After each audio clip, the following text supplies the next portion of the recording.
dedicated to the Venerable Morris Kight, Liberator, American hero, donated by Gay Liberation for the 21st Century, on the 2nd of November 2002.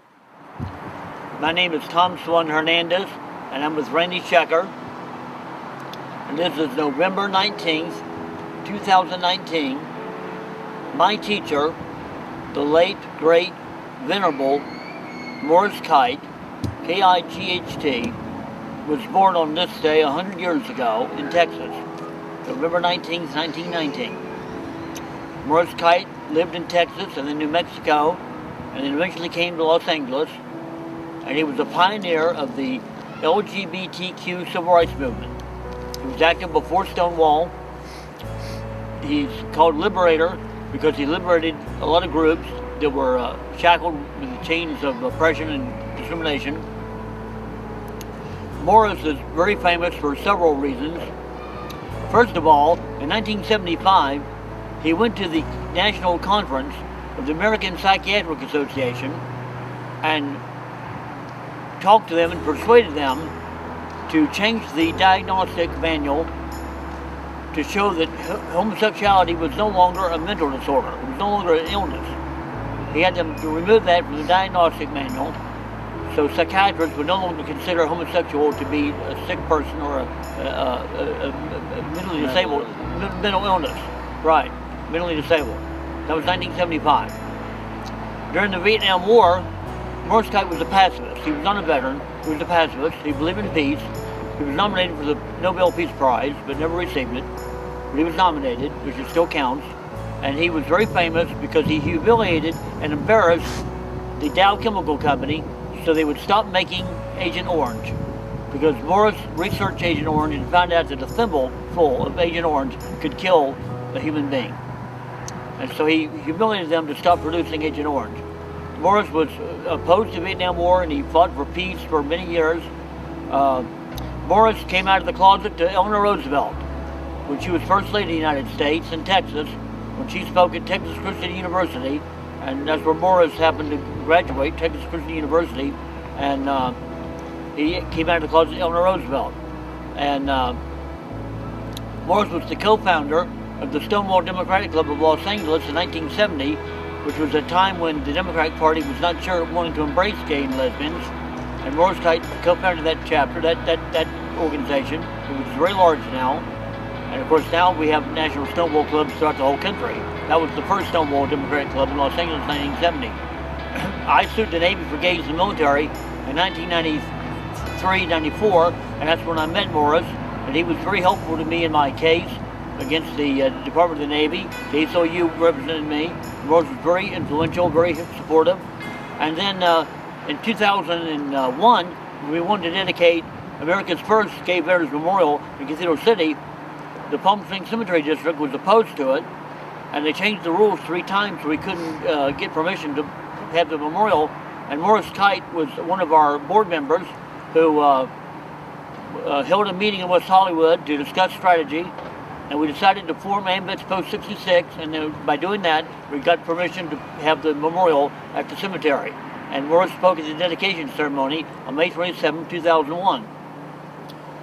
Morris nominated me in 1995 to be the Grand Marshal of the Palm Springs Gay Pride Parade, and Morris and I were both in the parade. We shared a booth together at the festival, and Morris was when Governor Gray Davis signed the first civil rights bill for gays and lesbians, he gave one of the pens to Morris Kight when he signed that bill, the first civil rights bill in California for gays and lesbians. So Morris knew governors, and something else very important, when we were raising money to build the Gay Veterans Memorial, we had a dinner in September 2000 at the hotel in Palm Springs, and Sheila Kuehl spoke, and John Davidson received an award. He's now with Lambda Legal Defense Fund. And it was Morris Kight got the Lifetime Achievement Award. And Governor Gray Davis issued a proclamation calling it Morris Kight Day in the state of California. And we honored Morris that night, like I said, with the Lifetime Achievement Award. Then in 2002, one of the final public appearances of Morris was at the memorial, the Gay Veterans Memorial in Cathedral City. We had a memorial service for the people that died on 9/11. And Morris Kight was very touched by the 9/11 tragedies, especially Scott Bingham, who helped down the plane that crashed in Planksville, Pennsylvania. And Randy can tell you, when we planted this tree on November 2nd, 2002, Morris was alive. It was during Palm Springs Pride. Al Stone told us to plant a Japanese oleander tree. That's what we decided to plant. And Morris was here for the planting of the tree. And Randy would tell you, Morris got some soil from Planksville where the plane crashed. And we placed it here at the foot of the tree. So some of the 9/11 ashes are here at this tree. Now, Randy read the first plaque. There's another plaque over here. And let me explain that in 2003, I approached the California Department of Veteran Affairs about putting a gay, lesbian, bisexual, transgender paver at the California Veterans Memorial. A paver is just a small brick in the sidewalk at the California Veterans Memorial. Up to that point, in 2003, there were no pavers for gay and lesbian. So we raised the money, we dedicated it at the state capitol, and some state legislators were there, like Jackie Goldberg and Christine Keogh. They came and Mark Leno, spoke at the dedication ceremony of the gay paver at the California Veterans Memorial in Sacramento, at the state capitol, and 32 Republican lawmakers signed a letter asking that paver be removed. They sent a letter to the governor, Ray Davis, saying the paver should be removed because gays had not served in wars. And State Senator Pete Knight organized that letter campaign, and it was signed by Jim Batten, our state senator here from Palm Springs.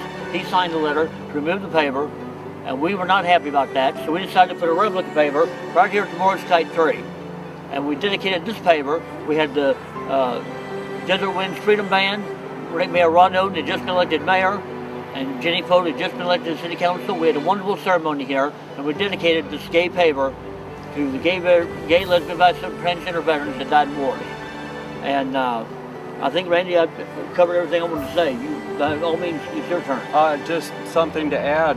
When we put the soil from the field in Pennsylvania where the plane that was going to hit the Capitol during 9/11, Morris collected that soil and brought it and gave it to me. So when Morris passed away, we dedicated a similar tree in West Hollywood where he had resided. And we put the rest of the soil from that field under the tree that we dedicated for him in his honor. In West Hollywood? Yes, as a memorial. So the ashes of 9/11 are at 2 trees for Morris Kight. That's all I have to say. He was a great person, and he called himself Venerable. Venerable is on the way to sainthood, and Venerable means he's venerated as a very important person in civil rights history for gays and lesbian, bisexual, transgender.